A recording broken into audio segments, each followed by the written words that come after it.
दोस्तों, आज की सबसे पहली और बड़ी खबर। झारखंड में एसीबी की बड़ी कार्रवाई। 3 जिले के 3 अधिकारी गिरफ्तार। झारखंड में एंटी करप्शन ब्यूरो यानी एसीबी की टीम ने शुक्रवार को बड़ी कार्रवाई की है। एक साथ 3 जिलों में टीम ने भ्रष्ट अधिकारियों को गिरफ्तार किया है। यह कार्रवाई हजारीबाग, बोकारो और गढ़वा जिले में की गई है। बोकारो में प्रखंड कोऑर्डिनेटर पीएम आवास योजना के लिए घूस ले रहा था। गढ़वा में नकल निकालने के लिए रोकड़ का बड़ा बाबू, तो वहीं हजारीबाग में एनएचएम का डीडीएम क्लिनिक रिन्यूअल के लिए घूस लेते रंगे हाथ गिरफ्तार हुआ।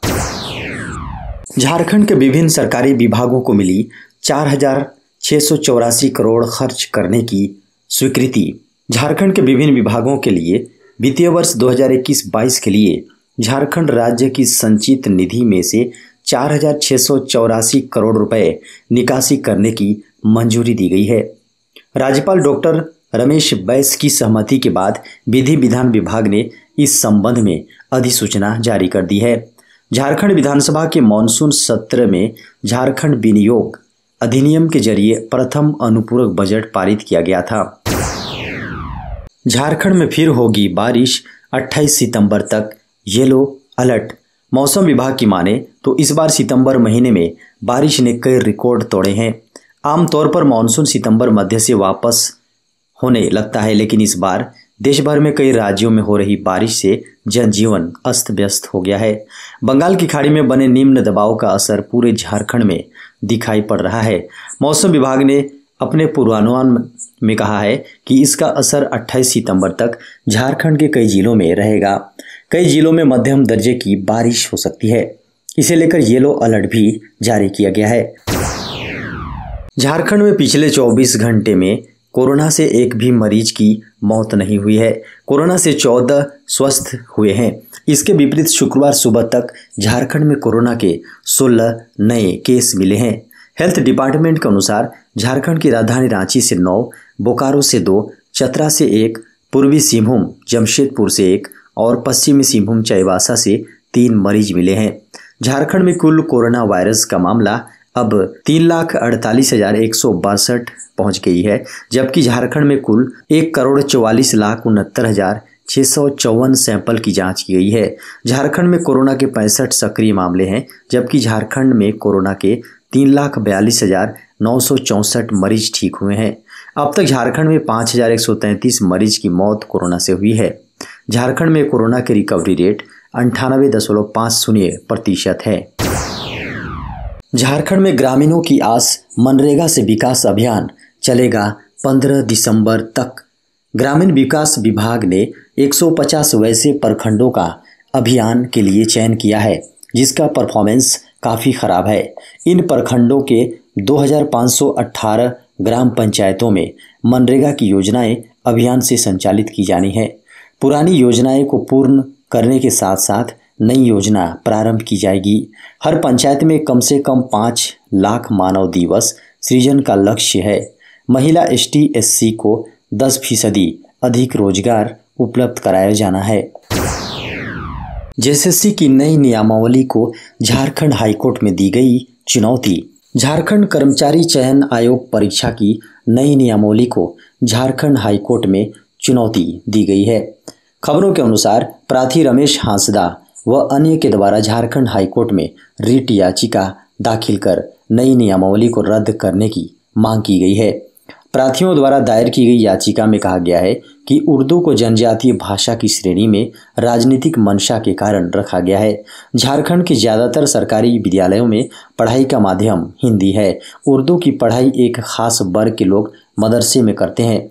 ऐसे में किसी खास वर्ग को सरकारी नौकरी में अधिक अवसर देना और हिंदी भाषी अभ्यर्थियों के मौके में कटौती करना संविधान की भावना के अनुसार सही नहीं है। इसलिए झारखंड सरकार द्वारा लागू की गई नई नियमावली के 2 प्रावधानों को निरस्त किया जाना चाहिए। दोस्तों, बोकारो से बड़ी खबर सामने आ रही है। जितिया पर्व के लिए मिट्टी लाने गई 2 महिलाओं की डूबने से मौत। दोस्तों, बोकारो से बड़ी खबर सामने आ रही है। बोकारो के पिंडरा जोरा थाना क्षेत्र के अंतर्गत जेरका गांव में गवई नदी में डूबने से 2 महिलाओं की मौत हो गई। बताया जा रहा है कि दोनों महिलाएं जितिया पर्व को देखते हुए घर की साफ सफाई के लिए मिट्टी लाने नदी के पास गई हुई थी। इसी दौरान दोनों गहरे पानी में चली गईं, जिससे दोनों की डूबने से मौत हो गई। बताया जा रहा है कि पहली महिला को बचाने के चक्कर में दूसरी महिला की जान चली गई। ग्रामीणों के अनुसार दोनों महिलाएं जितिया पर्व को देखते हुए घर की साफ सफाई के लिए मिट्टी लाने नदी के पास गई हुई थीं। देश भर में कोरोना के एक दिन में 31,382 नए मामले, 318 लोगों की मौत। देश में नए कोरोना संक्रमित मरीजों की संख्या में उतार चढ़ाव का दौर जारी है। देश में पिछले 24 घंटे में कोरोना वायरस के 31,382 नए मामले सामने आए हैं और 318 कोरोना मरीजों, जी हां, कोरोना संक्रमितों की मौत हो गई है। वहीं 23 सितंबर को 31,923 मामले सामने आए थे और 282 कोरोना संक्रमित मरीजों की मौत हुई थी। हेल्थ मिनिस्ट्री के अनुसार देश में कुल कोरोना संक्रमित मरीजों की संख्या बढ़कर 3,35,94,803 पहुंच गई है। अब तक कुल 4,46,368 मरीजों की मौत हो चुकी है। देश में एक्टिव मामलों की संख्या 3,01,062 है, जो कि पिछले 187 दिनों में सबसे कम है। पिछले 24 घंटे में 32,542 मरीज ठीक हुए हैं। वहीं अब तक कुल 3,28,48,273, जी हाँ, 273 मरीज ठीक हो चुके हैं। रिकवरी रेट 97.77% हो गया है। यूपीएससी 2020 का फाइनल रिजल्ट घोषित। यूपीएससी सिविल सेवा परीक्षा 2020 का फाइनल रिजल्ट घोषित कर दिया गया है। इस बार कुल 761 अभ्यर्थियों की नियुक्ति के लिए रिकमेंड किया गया है। देश की इस प्रतिष्ठित परीक्षा में शुभम कुमार ने प्रथम स्थान हासिल किया है। शुभम ने एंथ्रोपोलॉजी वैकल्पिक विषय से परीक्षा दी थी। उन्होंने आईआईटी बॉम्बे से सिविल इंजीनियरिंग में बीटेक की डिग्री हासिल करने के बाद यूपीएससी की परीक्षा दी है। महिला अभ्यर्थियों में जागृति अवस्थी टॉपर है, जबकि ओवरऑल में उन्हें सेकंड रैंक प्राप्त हुई है। उन्होंने वैकल्पिक विषय के रूप में समाज शास्त्र को चुना था। जागृति ने MANIT भोपाल से इलेक्ट्रिक इंजीनियरिंग में बीटेक की डिग्री हासिल की थी। आपको बता दें कि यूपीएससी CSE 2020 फाइनल रिजल्ट में कुल 25 अभ्यर्थियों ने टॉप किया है, जिसमें 13 पुरुष और 12 महिला अभ्यर्थी हैं। सीबीएसई ने सभी विद्यालयों को पत्र भेजकर 30 सितंबर तक हर हाल में 10वीं व 12वीं बोर्ड परीक्षा को लेकर लिस्ट ऑफ कैंडिडेट्स LOC मांगा है। सभी विद्यालयों को सीबीएसई की आधिकारिक वेबसाइट पर यह लिस्ट अपलोड करनी है। जी आपको बता दें कि सीबीएसई ने इस वर्ष से 10वीं व 12वीं बोर्ड की परीक्षाएं साल में 2 बार लेने का निर्णय लिया है। इसी को देखते हुए पहली परीक्षा नवंबर के आखिरी सप्ताह से शुरू होने की संभावना है, जिसके लिए रजिस्ट्रेशन की प्रक्रिया शुरू हो चुकी है। 10वीं और 12वीं बोर्ड परीक्षा 2022 में कितने छात्र बैठेंगे, इसको लेकर सीबीएसई ने सभी विद्यालय प्रबंधन से लिस्ट ऑफ कैंडिडेट्स मांगा है। 1 अक्टूबर से आने वाला है बैंकों के नए नियम। 1 अक्टूबर से फाइनेंस सिस्टम में एक बड़ा बदलाव आने जा रहा है। इस दिन से नया ऑटो डेबिट पेमेंट सिस्टम लागू होने वाला है। दरअसल ऑटो डेबिट पेमेंट सिस्टम के तहत बैंक और पेटीएम, फोन पे जैसे डिजिटल प्लेटफॉर्म्स भी इंस्टॉलमेंट या किसी ऑटोमेटिक बिल पेमेंट के लिए पैसे डेबिट करने से पहले आपकी परमिशन लेगी। ऑटो डेबिट का सीधा अर्थ यह है कि आपने किसी भी चीज़ के लिए हर महीने bill payment, Netflix payment, instalment deduction के लिए ऑटो डेबिट सेलेक्ट किया है तो हर महीने एक तय तारीख पर आपके बैंक अकाउंट से पैसे अपने आप कट जाते हैं। लेकिन अब सिस्टम में ऐसे बदलाव होने वाला है जिसे एक बार कस्टमर की परमिशन मिलने पर बाकी इंस्टॉलमेंट या पेमेंट अपने आप नहीं होंगे। झारखंड के मुख्यमंत्री श्री हेमंत सोरेन अमित शाह से मिलकर जाति आधारित जनगणना की करेंगे मांग।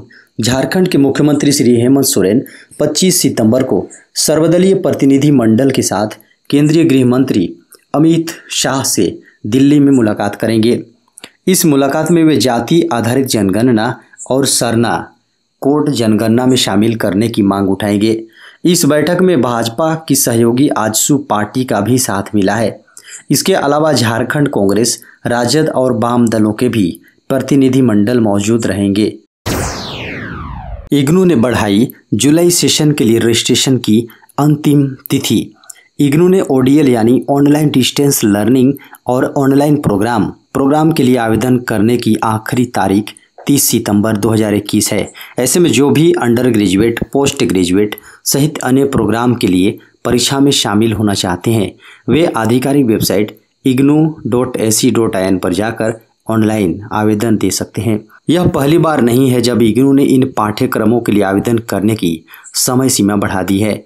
इसके पहले इग्नू ने ओडीएल और ऑनलाइन कार्यक्रमों के लिए आवेदन करने की अंतिम तिथि को 15 सितंबर से बढ़ाकर 23 सितंबर 2021 कर दिया था। WHO की सिफारिश, कोरोना के गंभीर मरीजों को दिया जा सकता है एंटीबॉडी इलाज।